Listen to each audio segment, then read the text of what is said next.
자, 쌍무계약의 효력에서 450페이지 표시고요.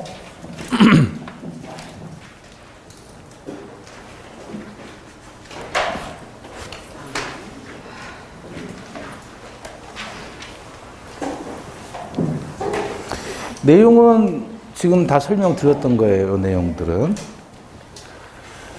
자, 450페이지 쌍무계약의 효력. 쌍무계약이 뭐죠? 쌍방이 의무를 부담하는 계약. 한쪽만 의무를 부담하면 뭐라 그래요? 편무계약. 매매는 매도인이 재산권 이전 의무가 있고 매수인이 대금 지급 의무가 있죠. 그러니까 서로가 쌍방이 의무를 부담하니까 쌍무계약이고, 증여는 증여자가 혼자 재산권 이전할 의무가 있지만 증여를 받는 수증자는 반대급부 의무가 없잖아요. 그래서 걔는 편무계약 이렇게 표현하고요. 그러면 쌍무계약이라면 이제 공통의 효력이 있는데, 그 첫 번째가 동시 이행의 항변권이라고 하는 겁니다.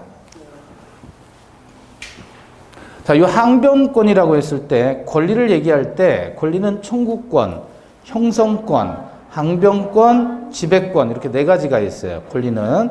그 중에서 항변권이라고 하는 것은 말 그대로 저항해서 말한다, 말할 변이에요.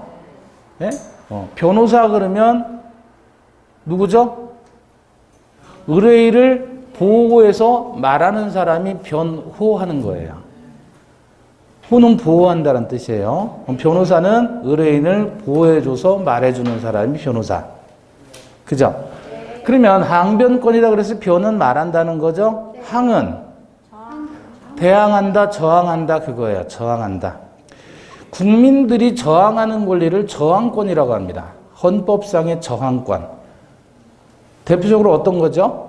우리 저항권 행사한 거, 국민들이 저항권 행사한 거, 5.18. 그게 일종의 저항권이에요. 4.19 저항권. 그죠? 자, 그럼 동시이행의 항변권이라 그랬을 때 항변은 저항해서 말한다. 항변권. 저항해서 말한다, 이제 그런 뜻인데, 실제로 우리 법에서 항변권이다 그러면 이건 거절하는 권리를 얘기합니다. 거절권. 항변권의 행사는 거절하는 형태로 나타나는 거예요. 우리 권리가 있으면 권리를 뭐 한다 그래요? 행사한다 그러잖아요. 그죠? 의무는 이행한다라고 표현하는 거예요. 권리를 이행한다라는 말 없고 의무를 행사한다라는 표현 없어요. 권리는 행사하고 의무는 이행하는 거예요. 근데 권리는 지배권이 있고 청구권이 있고 형성권이 있고 항변권이 있다 그랬잖아요. 그러면 지배권의 행사는 어떻게 하느냐? 지배하면 돼요.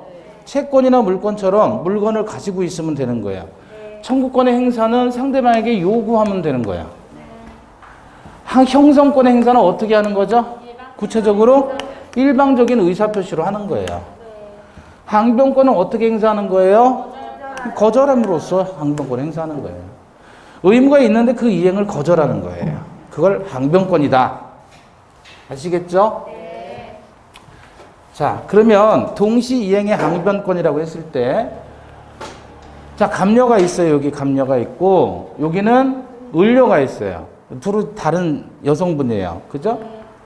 근데 뭐 한 거죠? 둘이 지금 끄댕머리 잡고 싸우고 있는 거예요. 그러면 끄댕머리 쥐고 싸웠을 때, 감녀도 을녀의 끄댕머리 잡을 권리도 없고, 을녀가 감녀의 끄댕머리 잡을 권리도 없죠? 그럼 이 사람들은 놔야 될 의무가 있는 거예요. 남의 끄댕머리 잡으면 안 되잖아요. 서로 간에 의무가 있어요. 그런데 감녀는 자기 의무인 끄댕머리 놓는 의무를 이행하지 않으면서 을녀에 대해서 놔라고 요구하면 을녀는 놔야 될까요? 안 놔야 될까요? 안 놔야 되겠죠? 감녀가 의무를 이행하지 않으니까 나도 안 하겠다 이거예요. 이해되셨어요? 의무는 같이 이행해야지 공평한 거 아니에요. 서로 잡고 있으니까 감녀가 야 놔라고 요구를 한단 말이에요. 그러면 이 놔라고 요구하는 건 이 사람의 의무를 이행하라고 청구하는 거죠. 그랬을 때 을녀는 뭐라 그래요? 못 놔라고 하는 거예요. 네가 놔라고 하면 안 되고, 다시 말하면 여기서 감녀가 놓으라고 이 을녀의 의무 이행을 청구를 했을 때 그 청구를 뭐 하는 거죠? 거절하는 거란 말이에요. 네가 먼저 놔 라고 요구한다 그러면, 이렇게 얘기한다 그러면 이거는 뭐예요? 이 사람의 의무 이행을 청구하는 거잖아요. 그게 이게 아니라 거절하는 거예요. 그래서 못 놔 라고 얘기할 수 있는 것을 동시이행의 항변권이라고 한다. 이해되셨어요? 네. 그러면 여러분이 판사 입장에서 둘이 이렇게 싸우고 있단 말이에요. 서로 지들 의무 서로 이행하지 않으면서 서로 놀아 그러면 서로 안 놓잖아요. 네. 그죠? 그럼 여러분이 판사라면 어떻게 하겠어요? 예? 야, 둘 다 같이 놔. 내가 하나, 둘, 셋 하면 니를 동시에 놔야 돼. 라고 요구하겠죠? 네. 그걸 뭐라고 하냐면, 이게 소송이 갔을 때 법원에서 판사는 서로 의무를 상환하라 라는 판결을 내려주는 거예요. 또는 상환 급부 판결이라고 하고, 이걸 원고 일부 승소 판결이라고 한다. 너도 놓고 같이 놔라. 서로 교환하라는 말이에요. 서로 교환하라. 의무 이행을 교환하라 라는 판결을 상환 이행 판결이라고 해요. 쉽게 말하면 같이 해 그거예요. 같이 놔. 이렇게 판결을 해준단 말이야. 한쪽만 잘했다 못했다 이렇게 하는 게 아니고 양쪽 다 같이 이행해 라고 판결을 해준다. 이걸 상환 이행 판결. 이행하는 의무를 서로 교환하란 말이야. 너는 놓고 너도 놓고. 네? 그걸 뭐라 그래요? 원고 일부 승소 판결. 또는 급부 의무를 서로 교환해라. 상환 급부 판결이라고도 하는 거예요. 그럼 이렇게 해야 되는 이유, 같이 놔라고 하는 이유는 왜 그러겠어요? 이게 공평의 원칙에 따라서 맞지 않느냐. 서로 공평하게. 자, 그러면 한번 보자고 말이에요. 지금 매도인이 있고 매수인이 있습니다. 각각의 의무. 매도인은 뭐 해야 돼요? 재산권 이전을 해줘야 되죠? 매수인은 매매 대금을 줘야 되겠죠? 이 의무가 같이 이행해야 될 의무이다. 그래서 같이 이행, 동시에 이행해야 될 의무인데 안 하면 나도 안 하겠다라고 거절하는 거예요. 네가 안 하면 나도 안 한다. 그럼 경우의 수를 보잔 말이야. 갑은 소유권 이전을 해줬어요. 의무를 이행했고 을도 의무를 이행했다. 그럼 문제 있어요? 없어요? 없죠? 두 번째 한번 케이스 봐요. 자, 갑은 재산권 이전을 해줬어요. 등기 줬어요. 그런데 을은 대금을 안 준 거예요. 이건 문제가 있죠? 누가 잘못한 거예요? 을이. 따라서 이걸 뭐예요? 을의 채무 불이행이라고 하는 거예요. 세 번째 케이스를 봐요. 갑은 지금 재산권 이전을 안 해줬어요. 등기 안 줬어요. 을은 대금을 줬어요. 그럼 갑은 지는 받을 거 다 받아놓고 지 의무는 하나도 안 했네요. 따라서 이건 뭐예요? 갑의 채무 불이행이에요. 그럼 네 번째 사례 보세요. 갑은 재산권 이전을 안 해줘요. 을도 재산권 이전을 안 해줘요. 자, 이렇게 서로 의무가 있는데 서로 안 해줬다. 요 경우에 동시이행의 항변권이 발생하게 되는 거예요. 그럼 동시이행의 항변권은 뭐냐면 이쪽에서 잔금 지급일이 됐는데 등기를 안 주는 거예요. 보통은 이제 계약금 주고 중도금 주고 잔금 지급과 동시에 등기 이전해 주죠. 동시이행의 항변권이 발생하면 존재효라고 해서 동시이행의 항변권이 존재하면 이행지체가 저지되는 효과가 발생한다 그래요. 이걸 존재효라 그래요. 동시이행의 항변권이 존재만 하면 당연히 채무 불이행이 안 됩니다. 그걸 정지시키는 효과다. 멈추는 효과. 이행체 저지효. 동시이행의 항변권을 행사한다 그러면 이건 행사효라 그러는데 행사라는 것은 결국 소송상으로 행사를 한다는 뜻이에요. 그럼 법원은 무슨 판결한다? 상환 급부 판결 또는 원고 일부 승소 판결을 하게 된다. 이게 행사효예요. 그래서 동시행의 항변권은 지금 네 가지 경우가 있는데 언제 발생하냐면 요건 아무 문제 없고요. 요거는 각각의 채무 불이행이 되는 것이고 요게 동시행의 항변권이 발생하는 경우가 되는데 쌍방 의무가 있을 때 서로 의무를 이행하지 않게 되면 이쪽에도 동시이행의 항변권이 있고 여기서도 동시이행의 항변권이 발생하는 거예요. 동시행의 항변권이 발생하면 어떻게 되는데요? 이것만 있으면 이행기에 이행하지 않더라도 이행지체가 멈추어지는 효과가 있다. 그러니까 이행기에 이행하지 않더라도 채무 불이행에 빠져요? 채무 불이행이 안 돼요? 채무 불이행이 안 되는 거예요. 동시행의 항변권이 존재만 하면. 이해되는 거예요? 자, 그런데 봐봐요. 이 상태에서 여기 5월 1일이었어요. 잔금 지급일에 5월 1일이었는데 이 상태로 있다가 6월 1일 날 이렇게 됐어요. 6월 1일 날. 6월 1일 날. 그러니까 갑도 안 하고 을도 안 하고 있다가 6월 1일 날이 되니까 갑은 등기를 준 거예요. 얘만 안 줬죠? 그렇게 되면 얘가 가지고 있었던 동시이행의 항변권이 어떻게 된다? 동시이행의 항변이 같이 있다가 한쪽이 먼저 이행 또는 제공을 하게 되는 순간 얘가 가지고 있었던 동시이행의 항변권은 어떻게 돼요? 소멸하는 거예요. 소멸하니까 동시이행의 항변권이 있으면 채무 불이행이 멈춘다 그랬단 말이에요. 이행지체가 멈추는데 이렇게 되면 동시이행의 항변권이 소멸했으니까 이때부터는 뭐예요? 채무 불이행, 즉 을의 이행 지체가 성립하는 거예요. 그럼 을의 이행 지체가 성립하게 되면 어떻게 되는 거예요? 결국 갑에게 해제권과 손해배상의 청구권이 발생하는 거예요.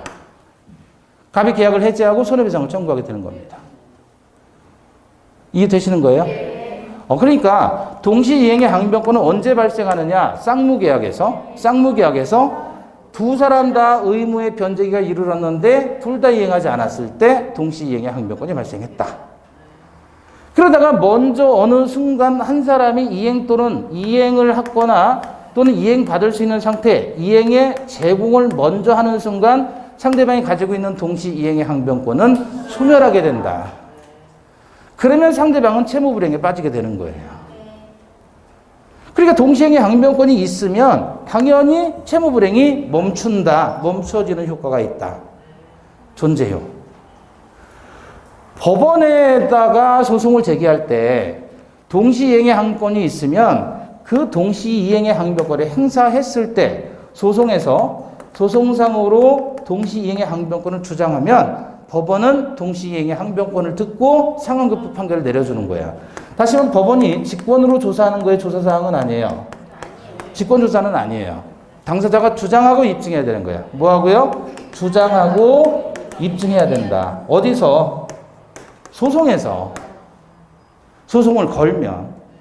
근데 소송 걸지 않더라도 당연히 동시이행의 항변권이 존재만 하면, 있기만 하면, 이 상태만 되면, XX라는 상태만 되면 당연히 동시이행의 항변권이 존재하면 당연히 이행 지체가 멈춘다. 저지되는 효과가 있다. 이해되시는 거예요? 네. 자, 그러면 거기 451페이지에 동시이행의 항변권에서 성립요건 보면 반가로 1번 동일한 쌍무 계약에 의해서 대가적 의미를 갖는 채무가 일단 존재하죠? 쌍무 계약에서. 자, 넘겨보시고 반가로 2번 상대방 채무가 변제기에 있어야 되죠? 반가로 3번 상대방이 자기 채무 이행 또는 제공을 하지 않고서 이행을 청구해야 되죠? 그러면 당연히 거절할 수 있다는 거예요. 자, 그래서 오른쪽에 동시이행의 항변권의 효력에서 반가로 1번 연기적 항변권이다 그랬죠? 채무 이행의 기한을 연기해주는 항변권이에요. 반가로 2번 소송상의 효력이라 그랬죠? 소송상으로는 거기 둘째 줄에 나와 있죠. 항변권의 존재를 직권으로 고려하지는 못한다. 판사가 직권 조사하는 게 아니란 말이에요. 당사자가 주장하고 입증한다. 소송에서는. 동그라미 2번에서 셋째 줄 원고 일부 승소 판결 득 상환이행 판결을 하게 된다. 반가로 3번 실체법상의 효력입니다. 그래서 실체법상의 효력, 즉 실체법과 절차법이 다르죠. 민법은 실체법이고 민사소송법은 절차법이에요. 그런 것처럼 민법상의 효력인데 양가로 1번 이 실체법은 민법이라고 생각하시면 되고요. 양가로 1번 이행지체의 저지효 그래놓고 존재효라고 했잖아요. 동시 이행의 항변권이 있으면 이행지체가 어떻게 된다? 저지된다.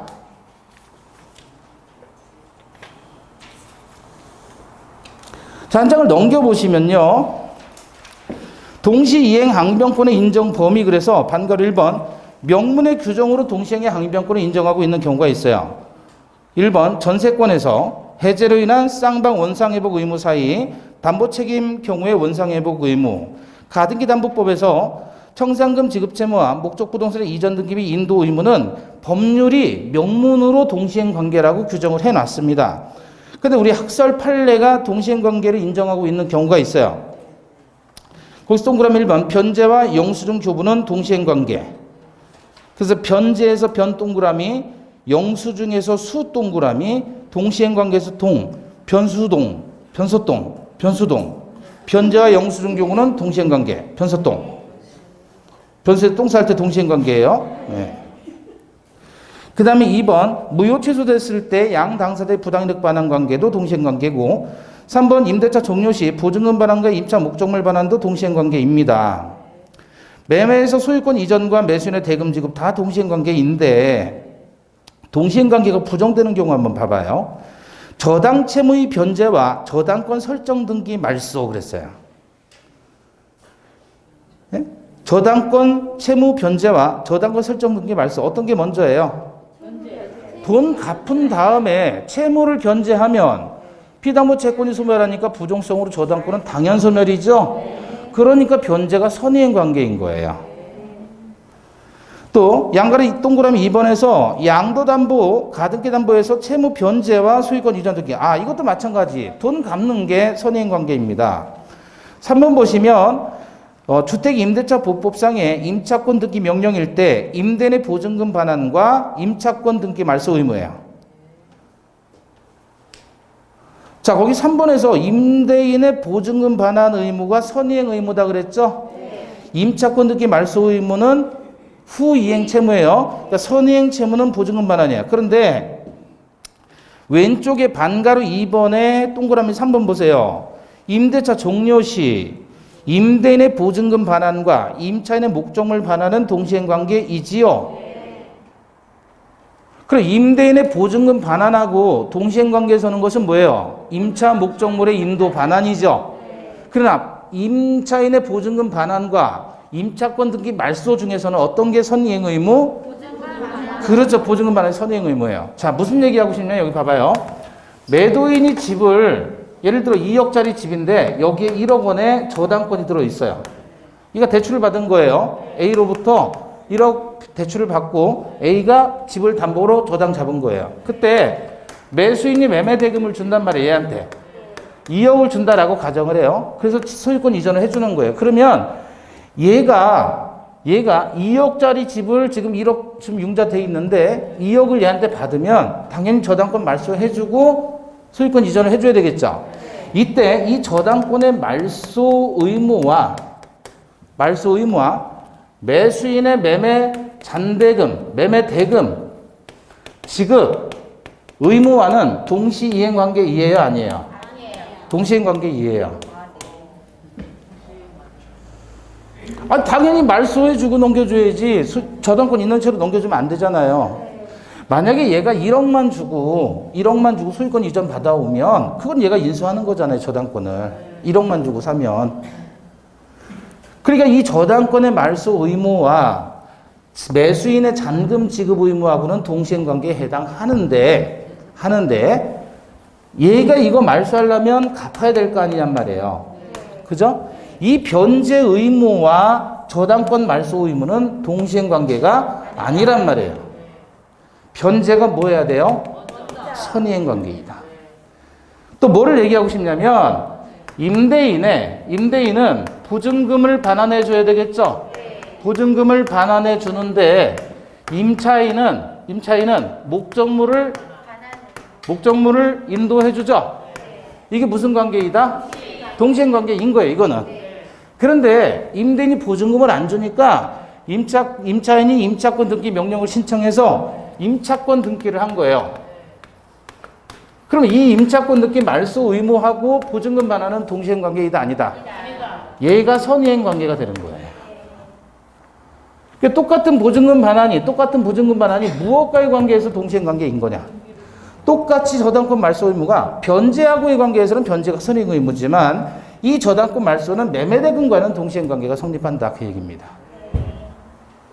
이해되시는 거예요? 네.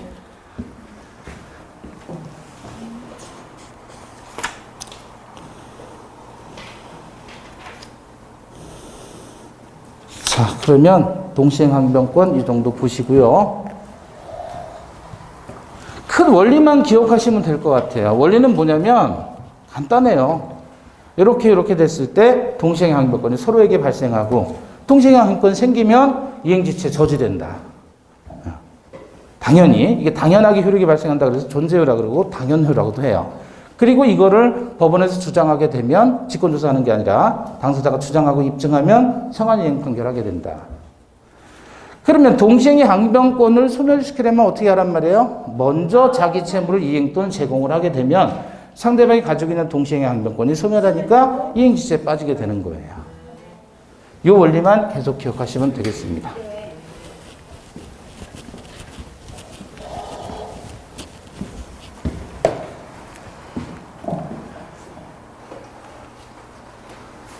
자, 이제 위험부담입니다. 455페이지에 위험부담. 위험이란 말은 일종의 손해라고 생각하시면 돼요. 누가 손해를 부담하느냐의 문제인데, 칠판 보시죠. 자, 갑은 매도인으로서 집을 팔고요. 을은 매수인으로서 매매 대금을 주기로 매매 계약을 했습니다. 자, 언제 했냐면 3월 20일 날, 요 날 계약을 체결한 시점이에요. 계약 체결 시, 체약 시. 다시 말하면 법률행위의 성립시가 되죠. 매매라고 하는 법률행위가 3월 20일 날 체결된 거예요. 그 다음에 4월 20일 날 소유권 이전을 해줍니다. 갑은 을에게 소유권 이전을 해줘요. 이걸 소유권 이전 의무의 이행이다. 그래서 이행기라 그래요. 자, 그런데 그 집이 불이 난 거예요. 불이 났는데 3월 20일 날 계약 체결하기 전부터 불이 났죠. 이런 걸 뭐라고 표현합니까? 원시적 불능이다. 그런데 3월 20일 계약 체결한 이후에 집이 불이 난 거예요. 그럼 계약 체결 시점에는 집이 멀쩡했었는데 그 이후에 불이 났기 때문에 이행기에는 줄 수가 없잖아요, 집을. 그럼 이건 뭐라고 표현합니까? 후발적 불능이다. 이건 총칙에서 우리가 여러 번 봤던 거예요. 그래서 원시적 불능과 후발적 불능의 기준 시점이 언제예요? 법률행위 성립 당시를 기준으로 합니다. 자, 근데 노파심에서 한 번 더 말씀드리는데 원시적 불능인 계약을 했단 말이에요. 그럼 원시적 불능인 경우라면 이건 계약을 갑과 을 사이의 매매 계약을 체결한 거예요, 안 한 거예요? 원시적 불능이라는 말은 갑과 을 사이의 계약을 한 거예요, 안 한 거예요? 매매 계약을 한 거예요. 했는데 집이 없는 상태, 불이 나서 없어진 상태에서 계약을 해버린 거예요. 이해되셨어요? 예. 자, 이렇게 되면 원시적 불능과 후발적 불능 나누게 되고요. 만약에 4월 20일 지나서 집이 불난 거예요. 이건 뭐라 그랬죠? 이건 불능이 아니죠? 왜냐하면 이행기에 이행이 된 거잖아요. 그럼 을의 집이 불난 거예요. 그냥 을의 집이. 그건 아무 문제가 없는 거예요. 을의 집이 불난 거니까. 갑하고는 관계가 없어요. 갑은 의무 이행 다 했으니까. 자, 여기서 후발적 불능인데 두 가지로 나눕니다. 후발적 불능도. 채무자에게 귀책 사유가 있는 경우에 그리고 채무자에게 귀책 사유가 없는 경우에요. 그러니까 여기서 채무자는 누구를 얘기합니까? 지금 불이 난 의무가 있잖아요. 이 갑이 집을 줘야 될 의무가 있는데 그게 불능이 된 거죠. 돈 주는 의무가 불능이 아니잖아요. 그래서 여기서 채무자라고 하는 것은 누굴 얘기하는 거예요? 갑을 얘기한다. 불능이 된 급부 의무자. 네? 불능이라 그랬으니까 대금 주는 게 불능이 아니잖아요. 집 주는 게 불능이 됐죠. 그 집을 주는 채무자를 갑이라고 한단 말이에요. 그런데 채무자에게 귀책 사유가 있다라는 말은 갑이 고의나 과실로 집을 부질렀다는 얘기죠. 매도인이 계약 체결 이후에 이전에 계약 체결 이후에 두 가지로 나누잖아요. 계약 체결 이후에 갑이 고의나 과실로 집을 부질른 거예요. 미친놈이죠? 팔아놓고 왜 부질러요? 그죠? 고의로 했으면 미친놈이고 과실로 했으면 그것도 미친놈이죠. 과실로. 아니 지가 팔아놓고 그걸 부질렀단 말이에요. 그러면 이건 갑이 채무를 이행하지 않은 거잖아요. 그죠? 이렇게 되면 채무 불이행도 이행지체, 이행불능, 불완전 이행 중에서 어떤 거예요? 이행불능이 돼버렸잖아요. 고의나 과실로. 불가능하게 된 거예요. 늦게 주는 지체된 게 아니라 불가능하게 됐죠. 채무자에게 귀책 사유가 없어요. 그러면 갑에게 고의나 과실도 없이 집에 불이 난 거란 말이에요. 계약 체결 당시에 멀쩡했던 집이 이행하기 전에 4월 20일 넘겨주기 전에 지금 불이 나서 없어졌는데 천재지변으로 그런 거예요. 그럼 갑에게 잘못이 없잖아요. 그래서 채무자에게 귀책 사유가 없다. 이랬을 때 이제 위험 부담의 문제가 나옵니다. 거기서 앞에 그림을 보시면 갑의 집이 불이 났어요. 그럼 갑은 집을 주지를 못하니까 갑의 소유권 이전 의무는 면하게 됩니다. 그러면 을이라는 사람도 대금 지급 의무가 남아있느냐 아니면 소멸하느냐 그거예요. 요 그림은 지금 면한다는 얘기죠. 그러니까 돈을 안 줘도 된다는 얘기잖아요. 집을 안 주고 얘는 돈을 안 줘요. 자, 그러면 갑이라는 사람은 지금 유리한 거예요? 불리한 거예요? 본전인 거예요? 네? 불리하죠? 자기 집이 없어졌잖아요. 근데 서로 쌍방 잘못이 없는 상태에서 자연재해로 예를 들어 집이 없어졌다. 그럼 얘는 집이 없어졌는데 집값을 받아요, 못 받아요? 얘 안 주니까 못 받잖아요. 그럼 얘 입장에서는 집을 못 받는 대신에 돈도 안 주잖아요. 그럼 얘는 그냥 본전이죠? 얘 혼자만 손해봤단 말이에요. 이것을 뭐라고 합니까? 채무자 위험 부담이다 그래요. 갑을 채무자, 을을 채권자라고 하는 거예요. 얘가 돈을 주니까 금전에 대해서는 얘가 채무자고 금전에 대해서는 갑이 채권자잖아요. 근데 금전 가지고 따지는 게 아니고 불능된 급부 가지고 따지니까 채무자, 채권자가 돼요. 이해되시니까?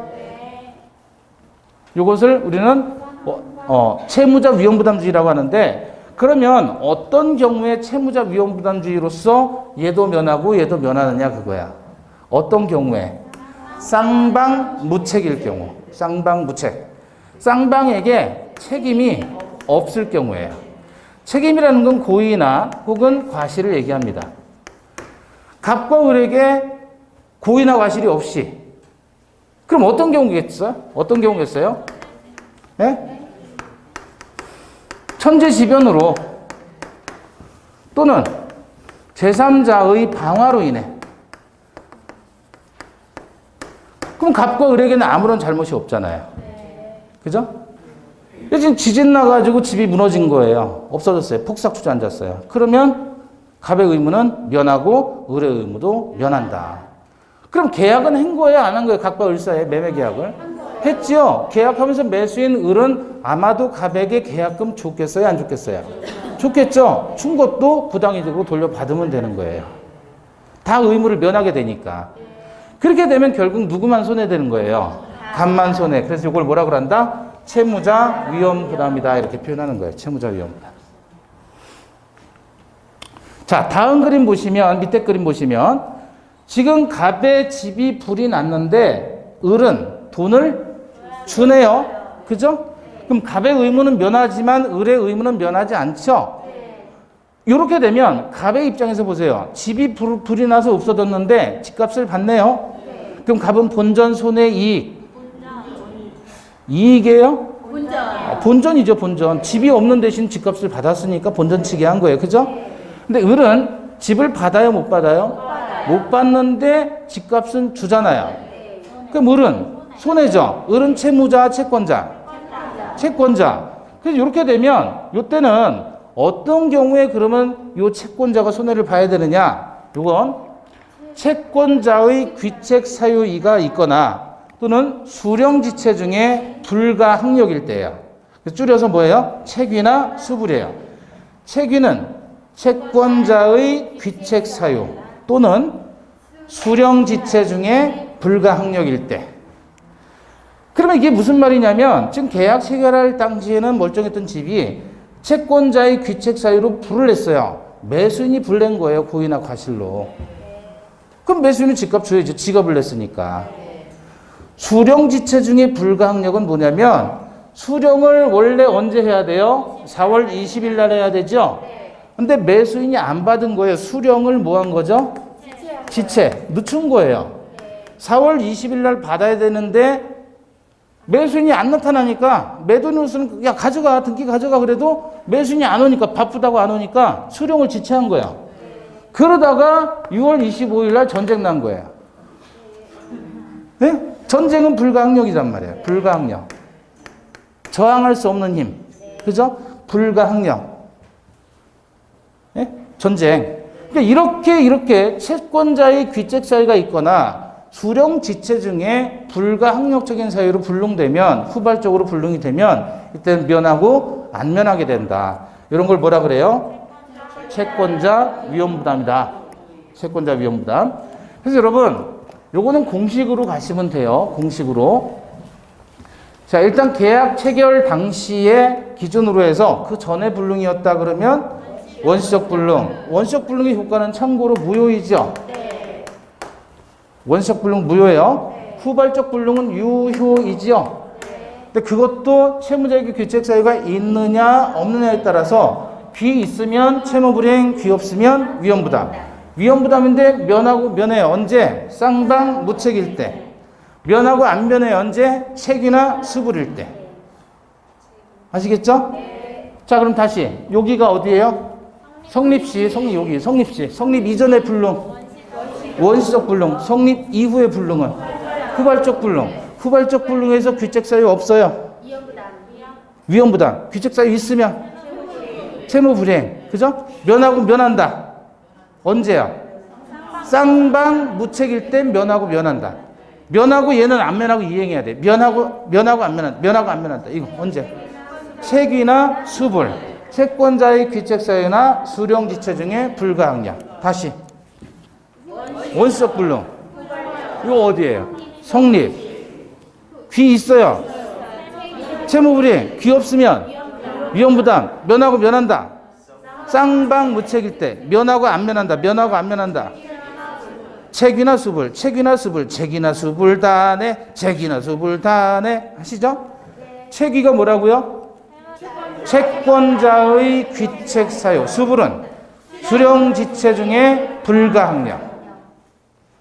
아시겠죠? 그러면 사연을 얼마든지 만들어가지고 바꿔치기 할 수 있는 겁니다. 그래서 위험부담은 비교적 간단한 거고요. 한번 연습.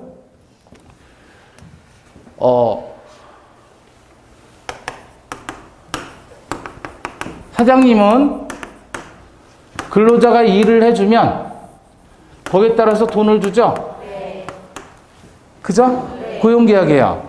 사장님이고 근로자예요. 그럼 얘가 사장님이 고용계약에서 고용주죠? 그럼 얘는 고용을 당한 사람이에요. 피용자. 여기까지 어렵지 않죠? 자, 성수대교가 붕괴돼서 일을 할 수가 없게 됐어요. 원시예요, 후발이에요? 후발적 불능이죠? 출근을 못하게 됐잖아요. 붕괴돼가 넘어갈 수가 없어요. 갈 수 있는 방법이 없어요. 그래서 일을 못한 거예요. 후발적 불능이죠? 쌍방 무책이에요? 책이나 수불이에요?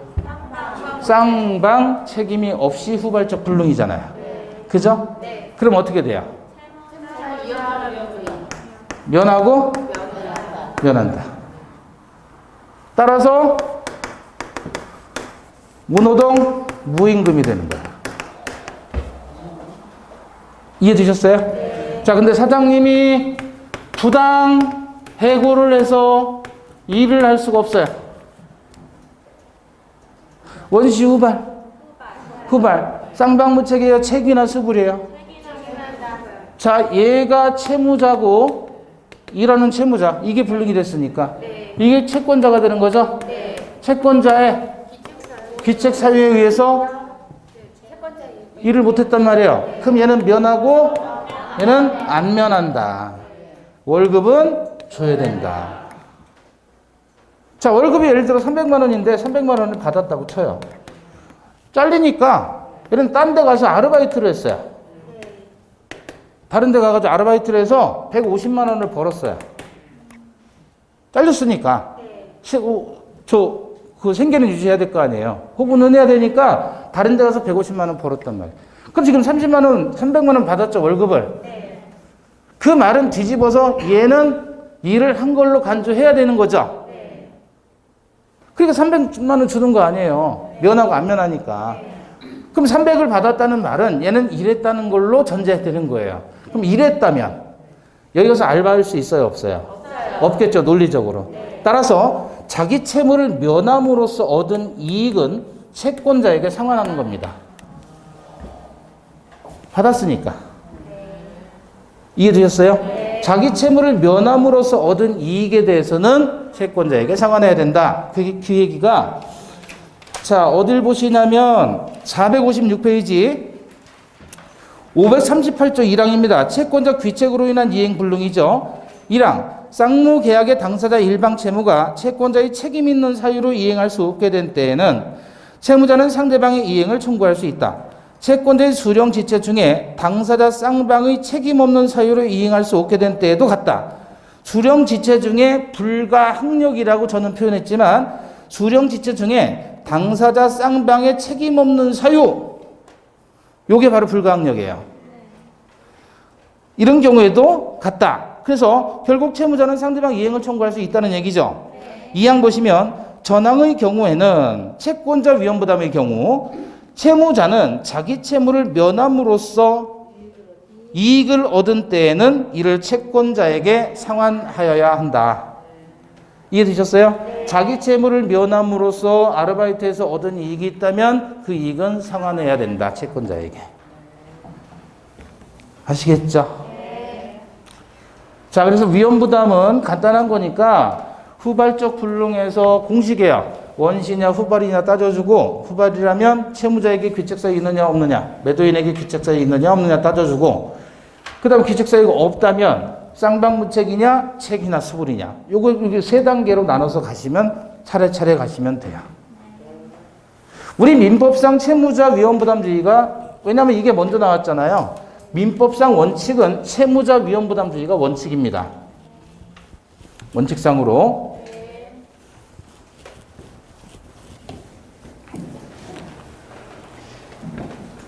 자, 457페이지 가보시면 제3자를 위한 계약 이렇게 나오죠. 칠판 보시고요. 자, 갑이 남편이래요. 남편. 을은 꽃집 아가씨예요. 꽃집 아가씨. 병은 아내. 그럼 남편은 돈을 줍니다. 꽃집 아가씨는 뭘 줘요? 꽃을 주죠. 근데 꽃을 누구한테 줘야 되냐면 남편한테 줘야 되죠. 남편한테 줘야 되면 꽃 매매 계약이 체결된 거예요. 그럼 매매라는 건 쌍무 계약이잖아요. 얘도 의무, 얘도 의무 있어요.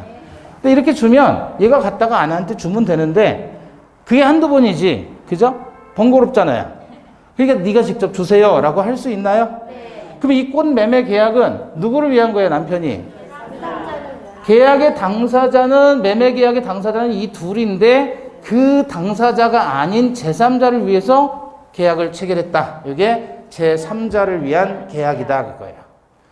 보통은 매매 계약을 하면 매매 당사자를 위해서 계약을 하는 것이지. 그래서 갑이 꽃을 사가지고 가져가서 아내한테 주면 되는 거예요. 그런데 그렇게 하면 단순하게 이 두 사람 사이에 매매 계약이 체결된 것인데 그걸 가지고 번거로우니까 직접적으로 이행을 이쪽으로 하도록 요구를 하는 거죠. 요걸 뭐라 그래요? 제3자를 위한 계약이다. 이렇게 표현해요. 대표적으로 어떤 게 있죠? 타인을 위한 생명보험 계약. 타인을 위한 생명보험 계약. 제가 사망하면 보험회사는 보험금을 누구한테? 그쵸. 아내한테 주면 안 된다 그랬잖아요. 아내한테 주면 언놈 좋으라고. 저 죽었는데 보험금 받아가지고 누구 좋으라고. 그죠? 그러니까 아내한테 주면 안 돼요. 그렇다가 애들한테 주면 또 아내가 법정들이니까 안 되죠. 그래서 부모님한테. 부모님 만약에 안 계신다. 두 분 다. 그러면 사촌 이내 반계열적으로 주는 거예요. 아내한테 주면 안 돼요. 그게 뭐예요? 타인을 위한 생명보험계약. 타인을 위한 생명보험계약. 보험계약자인 저와 보험회사 사이에 생명보험계약을 체결하는데 사망하는 보험사고가 발생하면 보험금은 보험 수익자에게 준다 그거죠. 보험 수익자는 보통은 법정 상속인이 됩니다. 그러나 지정할 수도 있어요. 보험계약자가. 그럼 제 와이프도 보험료를 내죠. 제가 대신 내줘요, 보험료를. 와이프 사망하면 그때는 보험 수익자는 누구예요? 저죠, 저. 그때는 저. 제가 받아야죠. 제가 냈으니까. 보험료를. 그죠? 그럼 제가 보험료를 냈다는 건 제가 투자한 거잖아요. 그럼 단기로 투자 상품을 받으려면 어떻게 되겠어요? 가급적 와이프 차는 제가 고쳐준다고 안 고쳐요. 브레이크 엔진도 끊어놓고. 그럼 또 받을 수 있으니까. 그것도 뭐예요? 타인을 위한 생명보험 계약이다. 근데 보통은 이런 게 많아요. 어떤 거냐면 갑소유 부동산인데 여기에 저당권이 들어있어요. KB에서 1억 원을 빌렸다. 그럼 우리 이 집을 사는 거예요. 집을 사요. 그리고 이 집이 집값이 예컨대 2억이다 그러면 얘가 얼마 주고 사는 거예요? 1억만 주고 사는 거예요. 소유권 이전 받아요. 그럼 따라오잖아요. 그죠? 이게 대표적으로 제3자를 위한 계약에 해당하는 거예요. 대표적으로. 그랬을 때 이들 사이의 관계를 한번 보잔 말이에요. 갑을 뭐라고 하냐면 제3자를 위한 계약을 요청하는 사람 그래서 요약자 그래요. 요약자. 을은 제3자를 위한 계약에 승낙을 한다 그래서 그 계약의 승낙자예요. 낙약자. 갑은 요약자, 을은 낙약자. 그럼 아내는 뭐예요? 제3자이고 얘가 이익을 받으니까 수익자로 가는 거예요. 그럼 보험계약 체결했다 그러면 얘는 보험 수익자가 되는 거예요. 돈 받는 사람을, 보험금 받는 사람. 자, 이때 요약자와 수익자, 제3자 사이 관계를 무슨 관계라고 하냐면 대가 관계다 그래요. 대가 관계. 요약자와 낙약자 사이 관계를 뭐라 그래요? 보상 관계 그렇게 표현해요. 또는 기본 관계. 그 다음에 낙약자와 제3자 사이 관계를 이행 관계 내지는 급부의 실현 관계다. 그래서 이렇게 아내에게 꽃 사다 바치는 남편은 뽀다이 나는 남편이다 그랬죠. 뽀다이 나는 남편. 이렇게 기억을 하셔요. 뽀다이 나는 남편. 뽀다이 나는 남편. 그 왜 속옷 선전할 때 그러잖아요. 이렇게 딱 가서 탁 하고 하면은 속옷 입고 이렇게 나오잖아요. 예? 그러면 이제 탁 트라이 그러잖아요. 가발이 훅 벗겨지면서. 그 남편은 뭐예요? 뽀다이 나는 남편. 뽀다이 나는 남편. 그런데 제3자를 위한 계약의 성립 요건을 보면 두 개예요. 제3자를 위할 것, 계약할 것. 그거를 이제 말을 바꿔서 표현합니다. 성립 요건은 두 가지. 제3자를 위할 것, 이것을 어떻게 바꿔요? 계약할 것. 이 두 개를 제3자 약관의 존재. 약관이라는 건 계약의 내용이라고 그랬죠? 계약의 내용을 약관이라고 표현해요. 제3자에게 이익을 주겠다는 게 계약의 내용으로 되어 있으면 됩니다. 제3자가 여기 경우에는 채권을 취득하는 거예요. 채권을 취득하는 거죠. 꽃에 대해서 달라고 할 수 있는 채권을 취득하잖아요. 근데 제3자가 물건을 취득하게 하는 것도 또 준물권 행위도 가능해요. 예컨대 지금 낙약자가 병에 대해서 채권자고 얘가 채무자예요. 근데 여기서부터 이행받는 것에 대한 대가로서 얘가 이 채무를 면제시켜 주는 거예요. 그러면 채무가 면제되는 것도 제3자에게는 이익이 되는 거예요? 안 되는 거예요? 어차피 부담해야 될 채무가 면제되잖아요. 그럼 얘한테 이익이 되죠? 채무 면제, 채권 양도 채무 면제를 우리는 준물권액이라고 한다. 기억나셔요? 그래서 채무 면제해 주는 것도 일종의 제3자가 이익을 받게 해주는 과정이다. 그래서 이것도 채무 면제도 제3자를 위한 계약에 준해서 해결한다. 이것도 이익을 보는 것이니까. 그러니까 제3자가 채권 취득하는 것도 좋고 또 물건을 취득하는 것도 제3자를 위한 계약에 제3자가 취득하는 이익이 될 수 있고 부담하는 채무를 면제해 주는 것도 제3자에게는 이익이 된다. 그 다음에 약정할 것 그랬죠? 제3자를 위한 계약할 것, 제3자를 위할 것 그것을 제3자 약관의 존재로 바꿨습니다. 계약은 누가 하죠? 요약자와 낙약자. 그 둘이 계약을 하는 당사자이죠? 그 둘의 관계를 무슨 관계? 그래서 이건 이렇게 치는 거예요. 보상 관계가 유효할 것. 계약은 요약자와 낙약자가 하고 그들 관계를 보상관계라고 하니까. 그러면 이 제목에서 그대로 성립요건이 그대로 떨어지잖아요. 이렇게. 그죠? 제3자를 위할 것, 계약할 것. 계약은 요약자, 낙약자가 하니까 그들의 관계는 보상관계. 보상관계가 유효해야 되겠죠. 당연히. 보상관계가 무효나 취소가 되면 제3자를 위한 계약은 성립할 수 없겠죠. 당사자는 요약자와 낙약자입니다. 계약의 당사자, 이 제3자를 위한 계약의 당사자는 오로지 요약자와 낙약자이기 때문에 따라서 취소권이라든지 해제권, 해제를 원인으로 한 원상회복 청구권 이거 다 당사자에게 인정되는 권리예요. 그러니까 예를 들어서 낙약자가 채무를 이행하지 않는다는 것을 이유로 해서 채무를 이행하지 않아요. 그래서 얘가 계약을 해제할 수 있느냐 그거예요. 그건 안 되죠. 해제는 당사자의 권리니까. 그죠? 그러니까 뻑 하면 나오는 게 이런 거예요. 얘가 채무 이행하지 않으면 제3자가 계약을 해제할 수 있다. 땡. 제3자는 말 그대로 제3자입니다. 자, 이때 제3자가 취득하는 권리는 딱 두 가지밖에 없어요. 이행 청구 아니면 손배청이에요. 이행 청구라는 건 결국 뭐예요? 꽃 달라고 요구하는 거예요. 그 손해배상 청구하는 거고, 꽃을 못 주는 상황이다 그러면 손해배상을 대신 청구할 수 있어요. 두 가지밖에 안 됩니다. 만약에 보상관계가 해제됐어요. 해제가 됐을 때 얘가 얘한테 원상회복 청구할 수 있을까요? 안 돼요. 이미 준 거는 원상회복 자체가 안 되는 거예요. 그러면 제3자에게 이런 권리가 발생하려면 제3자는 뭐를 해야 되냐면 수익의 의사표시를 해야 돼요. 수익이라는 말은 받을 수의 이익자예요. 이익을 받겠다는 의사표시를 해야 된다. 다시 말하면 얘가 얘한테 낙약자에게 꽃 받겠습니다라고 의사표시를 하면 그게 수익의 의사표시이고 수익의 의사표시를 하게 되었을 때 제3자는 권리를 취득합니다. 그 권리가 뭐예요? 이행하면 손배청이에요. 제3자가 취득하는 권리는 이행 청구 아니면 손배청.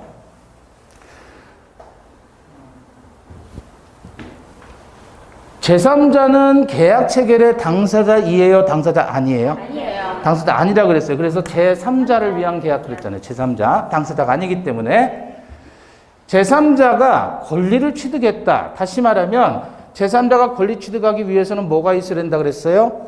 수익의 의사표시를 해야 된다 그랬죠? 꽃을 받겠다. 그럼 제3자가 권리를 취득하는데 제3자 권리가 확정됩니다. 확정적으로 권리를 취득하는 거예요. 그러니까 제3자 권리가 확정된 거니까 확정해요. 변동된다는 거예요? 변동되지 않는다는 거예요? 변동되지 않는다는 거예요. 따라서 수익의 의사표시를 하게 되면 제3자 권리가 확정된 거죠. 확정적으로 권리를 취득했으니까 요약자와 낙약자가 둘이 둘이 합의해서 제3자의 권리를 변경이나 소멸시키지 못한다. 그걸 제3자 권리의 확정이라고 표현하는 겁니다.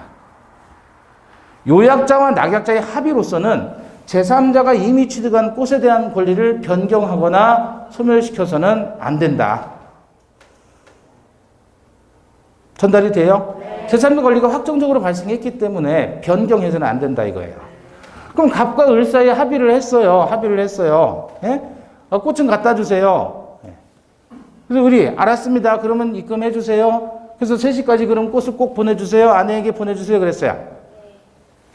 근데 아내하고 이제 통화를 하다 보니까 아내가 지랄 하는 거예요. 괜히 쓸데없는 거 가지고. 그래서 꽃을 보내준 게 지금 후회가 되는 거죠. 그래가지고 어떻게 해요? 을에게 다시 전화해가지고 그 꽃 정마담한테 갖다 주세요.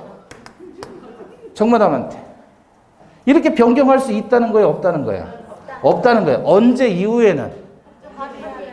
수익의 의사표시란 이후에는. 수익의 의사표시로 제3자 권리가 확정적으로 발생했으니까 임의로 변경해서는 안 된다. 그 얘기예요. 그러면 여기다 전화하기 전에 아내한테 슬쩍 물어봐야죠. 아니면 여기다 전화해서 물어봐야죠. 그 사람 수익의 의사표시 했습니까? 안 했습니까? 물어보고 아직 안 했는데요? 그러면 정마담한테 바꿔줘요. 이렇게. 아까 저 3시에 집에 계신다고 해서 갖다 드리게 했어요. 하면 수익의 의사표시 한 거죠? 그러면 이제 정마담한테 주면 안 되는 거예요. 아시겠죠? 제3자 수익의 의사표시가 있은 이후에 제3자 권리가 확정되니까, 즉 수익의 의사표시를 통해서 제3자 권리가 확정되니까 이미 확정된 이 권리를 자기들끼리 요약자와 낙약자가 합의해가지고 제3자 권리를 변경이나 소멸시키지는 못하는 겁니다. 그런데 만일 수익의 의사표시를 통해서 병의 권리가 확정이 됐는데 낙약자가 채무 불이행을 하는 거예요. 꽃을 안 갖다 주는 거예요. 그럼 채무 불이행하게 되면 얘한테 해제권이 발생을 하죠. 그 해제권 발생해서 계약을 해지할 수 있는가 그거예요. 할 수 있죠. 그런데 제3자 권리가 확정된 이후에도 해제는 가능한 거예요. 그럼 계약상 당사자의 권리니까. 요거하고 구별하시죠? 수익의 의사표시 했어도 채무 불이행이 발생하면 얼마든지 병의 동의 없이 갑이 일방적으로 해제해도 되는 거예요. 그건 상관없는데 둘이 합의로서는 이미 제3자 권리가 확정적으로 발생한 이후부터는 합의로서는 제3자 권리를 변경이나 소멸시키지 못한다. 또한 보상관계가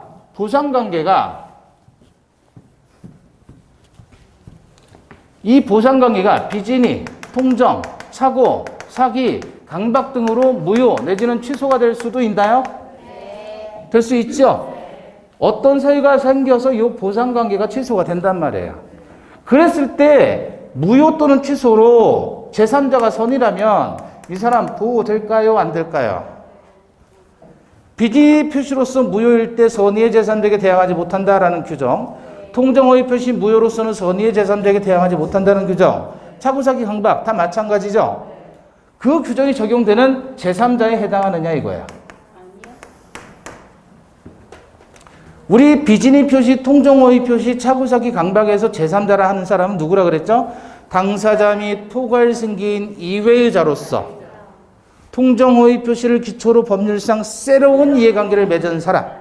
그죠? 근데 이 사람은 거기서 말하는 제3자가 아닙니다. 그래서 만일 이 보상관계가 기본관계가 비진이 통정 차고사기 강박으로 무효가 되더라도 그 무효로서 제3자가 선의일 때도 주장할 수가 있다. 보호되지 않으니까.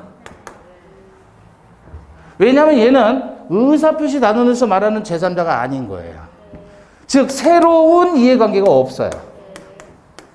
새로운 이해관계를 맺은 사람이 아니에요. 갑이 을에게 지금 뭘 주죠? 돈을 주고 을이 갑에게 꽃을 줘야 되는 거죠? 그거를 틀어서 받는 사람이에요. 틀어서. 이렇게. 그러니까 이게 통정호의 표시다. 15일이다라고 가정을 해보면 15일 날 발생한 권리인 거예요. 16일에 뭔가 발생한 게 아니란 말이에요. 그래서 얘는 새로운 이해관계를 맺은 사람이 아니다. 따라서 보호된다, 안 된다? 안 된다. 무효 취소로서 대항할 수 있다. 이게 제일 많이 나와요. 보상관계가 비진이 통정, 차고사기, 강박 등으로 인해서 무효 취소되면 그걸 가지고 선의의 수익자에게 주장할 수 있다. 이게 제일 많이 나와요, 시험에서. 얘는 제3자로 보호되는 사람이 아니다 그거예요. 근데 의사표시 단원에서의 제3자는 아니지만 여기서 말하는 그런 제3자를 위한 계약이라고 했을 때 얘는 누구냐? 즉 요약자와 낙약자가 아닌 사람일 뿐이다 그거예요. 그래서 그런 의미의 제3자이지 의사표시 단원, 비진이 통정, 차고사기 강박에서 보호받는 제3자의 개념이 아니다. 단지 요약자, 낙약자가 아닌 사람이다. 그런 뜻의 의미의 제3자입니다. 이해되시나요? 네. 자, 요렇게 보시고요.